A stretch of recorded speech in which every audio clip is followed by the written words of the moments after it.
എന്ത് കഴിച്ചിട്ടും നമ്മുടെ ശരീരം വണ്ണം വയ്ക്കുന്നില്ല എന്നുള്ള പരാതി പറയുന്ന ഒരുപാട് പേരുണ്ട്.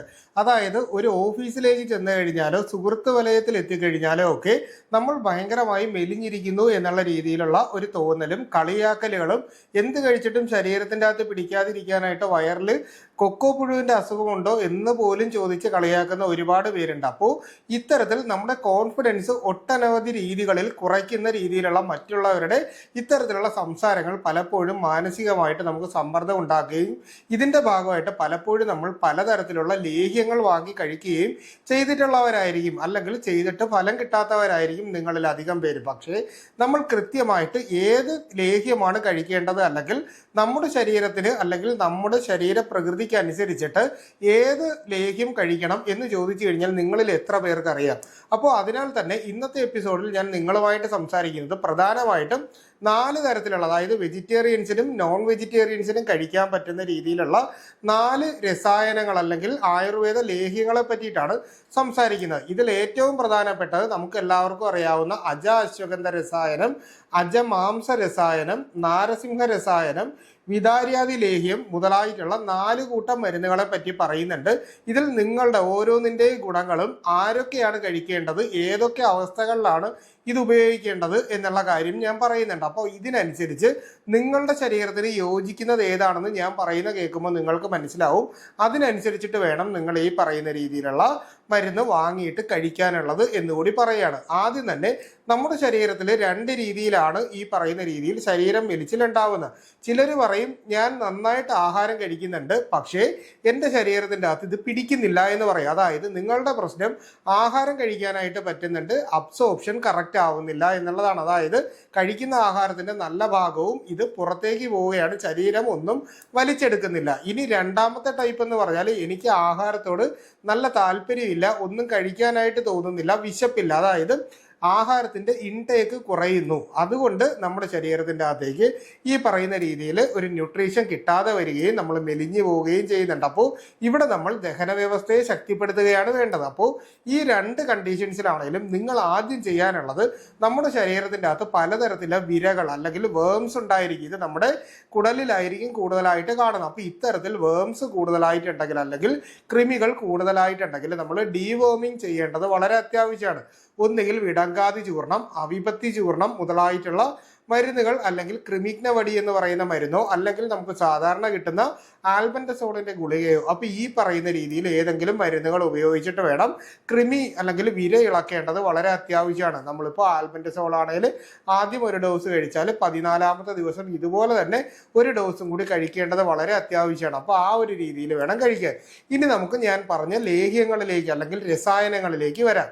ആദ്യം തന്നെ അജാശ്വഗന്ധ രസായനം എന്ന് പറയുന്ന ലേഹ്യത്തെ പറ്റിയിട്ട് വരാം. ഓൾറെഡി ഡീറ്റെയിൽഡ് വീഡിയോ ഞാൻ ചെയ്തിട്ടുണ്ടെങ്കിലും ഇതിൻ്റെ അകത്ത് വരുന്നത് അജമാംസം പ്രധാനമായിട്ടുള്ള ഒരു ഇൻഗ്രീഡിയൻ്റ് ആണ്. അശ്വഗന്ധ അല്ലെങ്കിൽ അമുക്കുരം ഇതിൻ്റെ പ്രധാനപ്പെട്ട ഒരു ഇൻഗ്രീഡിയൻ്റ് ആണ്. ഇത്തരത്തിൽ ഒട്ടനവധി മരുന്നുകൾ ഇതിൻ്റെ അകത്ത് ചേരുന്നുണ്ട്. സാധാരണ മാംസേന വർദ്ധയതെന്ന് പറയും, അതായത് മാംസാഹാരങ്ങൾ എപ്പോഴും നമ്മുടെ ശരീരത്തിൻ്റെ മാംസത്തെ വർദ്ധിപ്പിക്കുമെന്ന് ആയുർവേദത്തിൽ പറയുന്നുണ്ടെങ്കിലും നമ്മൾ പ്രോട്ടീൻ കണ്ടന്റ് കൂടുതലായിട്ട് കിട്ടുന്നത് കൊണ്ട് തന്നെ നമ്മുടെ മസിൽ ബിൽറ്റ് ഇംപ്രൂവ് ചെയ്യുന്നു എന്നുള്ളതാണ് ഇതിൻ്റെ ഒരു കോൺസെപ്റ്റ് ആയിട്ട് വരുന്നത്. നമുക്ക് പ്രധാനമായിട്ടും ജിമ്മിൽ എക്സർസൈസ് ചെയ്യുന്നവര് ശരീരത്തിൻ്റെ അകത്ത് അത്യാവശ്യം കഴിക്കുന്ന ആഹാരങ്ങളൊന്നും ദഹിക്കുന്നില്ല എന്ന പരാതിയുള്ളവർ, മാനസിക സമ്മർദ്ദമുള്ള കണ്ടീഷൻസ്, അതായത് അമിതമായിട്ട് ടെൻഷൻ അടിക്കുകയും ഇതുകൊണ്ട് നമുക്ക് നല്ല രീതിയിൽ ഉറക്കം കിട്ടാതെ വരികയും അതിൻ്റെ ഭാഗമായിട്ട് ആഹാരം കഴിക്കാൻ വിമുഖത കാണിക്കുകയും അങ്ങനെ നമ്മുടെ മാനസികമായിട്ടുള്ള ചില ടെൻഷനും കാര്യങ്ങളും കൊണ്ട് ആഹാരം കഴിക്കാൻ പറ്റാത്ത അവസ്ഥയിലേക്ക് വരുന്നവർക്ക് അശ്വഗന്ധ അല്ലെങ്കിൽ അശ്വഗന്ധാദി രസായനം നമുക്ക് കഴിക്കാനായിട്ട് പറ്റും. ഇതിൻ്റെ അകത്ത് തന്നെ അറിയാനുള്ള മറ്റൊരു കാര്യം എന്ന് പറഞ്ഞു കഴിഞ്ഞാൽ ഈ ലേഹ്യം നമ്മൾ കഴിക്കുമ്പോൾ സാധാരണ 1 ടീസ്പൂൺ എടുത്ത് നമ്മൾ ഡയറക്റ്റ് രാവിലെയോ രാത്രിയോ ആഹാരശേഷം നമ്മൾ കഴിച്ചിട്ട് 1 ഗ്ലാസ് ഇളം ചൂട് പാലും കൂടി കഴിക്കുക. അതുപോലെ തന്നെ ലൈംഗിക സംബന്ധമായിട്ടുള്ള അല്ലെങ്കിൽ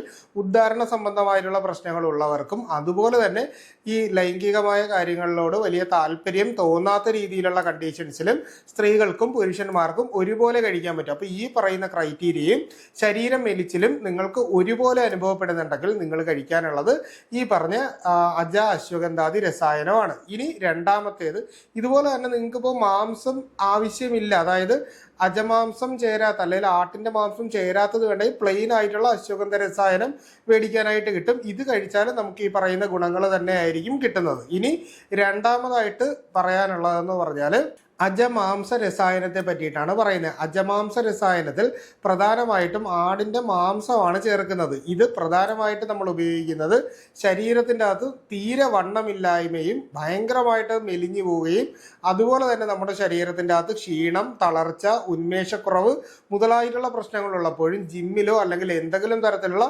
കായികമായ വ്യായാമങ്ങൾ ചെയ്യുന്ന അല്ലെങ്കിൽ അത്തരത്തിൽ സ്പോർട്സ്മാൻ ആയിട്ടുള്ള ഈ പറയുന്ന അജമാംസ രസായനം കഴിക്കാനായിട്ട് പറ്റുന്നതാണ്. സാധാരണ ലേഹ്യങ്ങളെ പോലെ 1 ടീസ്പൂൺ നമുക്ക് രാവിലെയും രാത്രിയും ആഹാരശേഷം കഴിക്കാനായിട്ട് പറ്റും. ഇളം ചൂടുപാലോ ചൂടുവെള്ളമോ അനുപാനമായിട്ട് നമുക്ക് കുടിക്കാനും സാധിക്കും. ഇനി മൂന്നാമത്തേതെന്ന് പറഞ്ഞാൽ നമ്മൾ നാരസിംഹ രസായനം എന്ന് കേട്ടിട്ടുണ്ട്. നാരസിംഹമൂർത്തിയെ പറ്റി കേട്ടിട്ടില്ല. അതായത് സിംഹത്തിൻ്റെ ഫേസും അതുപോലെ തന്നെ മനുഷ്യൻ്റെ രൂപം, അതായത് അതിശക്തന്മാരെ കാണിക്കുന്നതിന് വേണ്ടിയിട്ടാണ് നാരസിംഹ രസായനം എന്ന് തന്നെ നമ്മൾ പറയുന്നത്.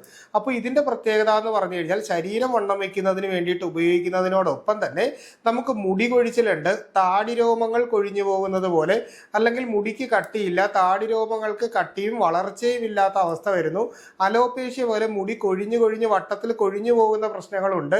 അതുപോലെ തന്നെ നമ്മുടെ ശരീരത്തിൻ്റെ അകത്ത് രോമങ്ങൾ ഉണ്ടായി വരുന്നതിൻ്റെ അളവിൽ ഉണ്ടാകുന്ന ഏറ്റക്കുറച്ചിലുകൾ പോലുള്ള പ്രശ്നങ്ങൾ, അതുപോലെ തന്നെ ചില ഹോർമോൺ ഇംബാലൻസുകൾ, സ്ത്രീകൾക്കുണ്ടാവുന്ന ശാരീരിക ബുദ്ധിമുട്ടുകളുള്ള സമയത്ത്, അപ്പോൾ ഇങ്ങനെയുള്ള സമയത്തൊക്കെ നമുക്ക് ഈ പറയുന്ന നാരസിംഹ രസായനം, അതായത് ശരീരം വേദനകളും അതുപോലെ തന്നെ ജോയിന്റ് പെയിനും മറ്റു കാര്യങ്ങളും ഉള്ള സമയത്ത് നമുക്ക് നാരസിംഹ രസായനം കഴിക്കാനായിട്ട് പറ്റും. അതായത് വണ്ണം വെക്കുക എന്നതിനോടൊപ്പം തന്നെ നമ്മുടെ ശരീരത്തിൻ്റെ അകത്തുള്ള ഹോർമോൺ ബാലൻസ് ചെയ്യുക, ഒപ്പം തന്നെ നമ്മുടെ മുടിയുടെ വളർച്ച ഇംപ്രൂവ് ചെയ്യുക മുതലായിട്ടുള്ള കാര്യങ്ങളും കൂടി നിങ്ങൾക്ക് ഉണ്ട് എങ്കിൽ നിങ്ങൾ കഴിക്കാനുള്ളത് ഈ പറയുന്ന നാരസിംഹ രസായനമാണ്.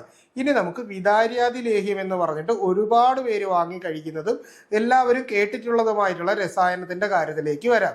വിതാര്യാദി ലേഹ്യത്തിൻ്റെ ഏറ്റവും പ്രധാനപ്പെട്ട ഗുണം എന്ന് പറഞ്ഞാൽ ഇത് എപ്പോഴും നമ്മുടെ ശരീരത്തിൻ്റെ അകത്ത് ഇപ്പോൾ നല്ല രീതിയിൽ മസിൽ ബിൽറ്റ് ഉണ്ടാവാനും നമ്മുടെ ശരീരത്തിൻ്റെ രൂപഭംഗി മെച്ചപ്പെടുത്തുന്നതിന് വേണ്ടിയിട്ടും സ്ത്രീകൾക്ക് മുലപ്പാൽ ഉണ്ടാകുന്നതിന് വേണ്ടിയിട്ടും അതുപോലെ തന്നെ സ്ത്രീകൾക്കുണ്ടാവുന്ന പലതരത്തിലുള്ള തളർച്ച, ക്ഷീണം, ഉന്മേഷക്കുറവ് മുതലായിട്ടുള്ള പ്രശ്നങ്ങളും ശ്വാസകോശ സംബന്ധമായിട്ട് നമുക്കിപ്പോൾ ബ്രീത്തിങ് ഡിഫിക്കൽറ്റി പോലുള്ള പ്രശ്നങ്ങളോ വിട്ടുമാറാത്ത ജലദോഷം, തുമ്മൽ അല്ലെങ്കിൽ ശ്വാസം മുട്ട് പോലുള്ള പ്രശ്നങ്ങളൊക്കെ ഉള്ളപ്പോൾ നമുക്ക് വിതാര്യാദി ലേഹ്യം വളരെ ഫലപ്രദമായിട്ട് ഉപയോഗിക്കാനായിട്ട് സാധിക്കും.